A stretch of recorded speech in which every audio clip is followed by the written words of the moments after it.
thesis focuses on a series that is both personally meaningful to me and an interesting case study. Far from being just entertainment, Stranger Things reconstructs the collective imagination of 1980s America through dialogue, pop culture references, teenage slang, music, and visual aesthetics, creating a recognizable narrative world that continues to resonate with both those who experienced that decade and those who only know it indirectly. The aim of my research was to understand how the series' linguistic and cultural elements are conveyed through dubbing while preserving its tone and identity. The thesis is structured around two complementary methodological approaches. The first is theoretical and interdisciplinary, focusing on 1980s nostalgia and the sociolinguistic dynamics of the series.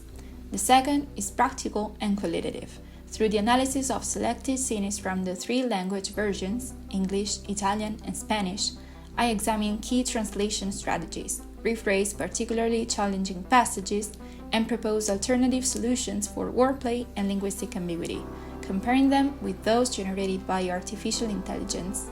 The corpus selected for this analysis includes scenes from different seasons of the series, reflecting its narrative and linguistic variety.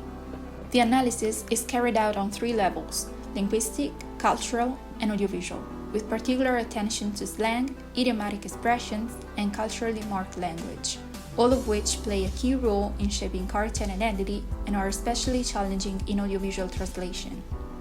The study highlights the constant balance in dubbing between fidelity to the original dialogue, naturalness in the target language, and cultural adaptation.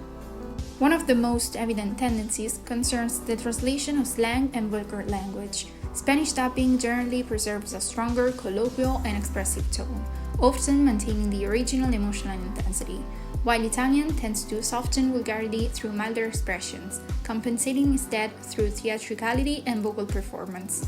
Both versions, however, maintain the informal and highly oral nature of the original dialogues. Different approaches also emerge in the treatment of idioms and humor. Rather than translating expressions literally, translators often recreate their dramatic effect, especially in insults, ironic remarks, and teenage interactions. While some nuances are simplified or lost in translation, others are successfully adopted through creative solutions.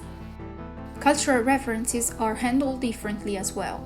Italian generally preserves English terms and pop culture references, and therefore maintains the American identity of the series, whereas Spanish more frequently localizes them, reflecting a broader tendency in Spanish culture to translate Anglicisms. This increases accessibility, but may reduce the cultural specificity and nostalgic atmosphere of the 1980s. In Stranger Things, however, language is deeply connected to characterization, and even very small linguistic choices can completely change the emotional dynamics of a scene. A clear example appears in the line "She looks pretty," spoken by Mike when he sees Eleven disguised as a normal girl for the first time. In the original version, he immediately corrects himself by saying "You look pretty good." This small grammatical shift is essential because it reveals his embarrassment and turns a personal compliment into a more neutral statement. However, in both the Italian and Spanish dubbed versions, this pragmatic shift is partially lost, since the translations intensify the compliment instead of softening it. The alternative translation proposals attempt to recover the original effect by reproducing Mike's hesitation and self-correction. This example shows that audiovisual translation is about reconstructing tone, relationships, and pragmatic meaning. It is a process in which technical and linguistic skills work together with creativity, inevitably involving both gains and losses. Finally, I'd like to briefly address the growing role of artificial intelligence in audiovisual translation. AI can be a useful tool. It speeds up processes and enhances terminological consistency. However, my analysis shows that when dealing with culturally complex products such as Stranger Things, this is not enough. Elements such as humor, wordplay, and the linguistic identity of characters require a creative sensitivity that remains deeply human. At that point, translation is no longer mechanical, it becomes interpretative. For this reason, rather than replacing the translator, a more realistic approach is a hybrid model in which technology supports a process guided by linguistic and cultural competence.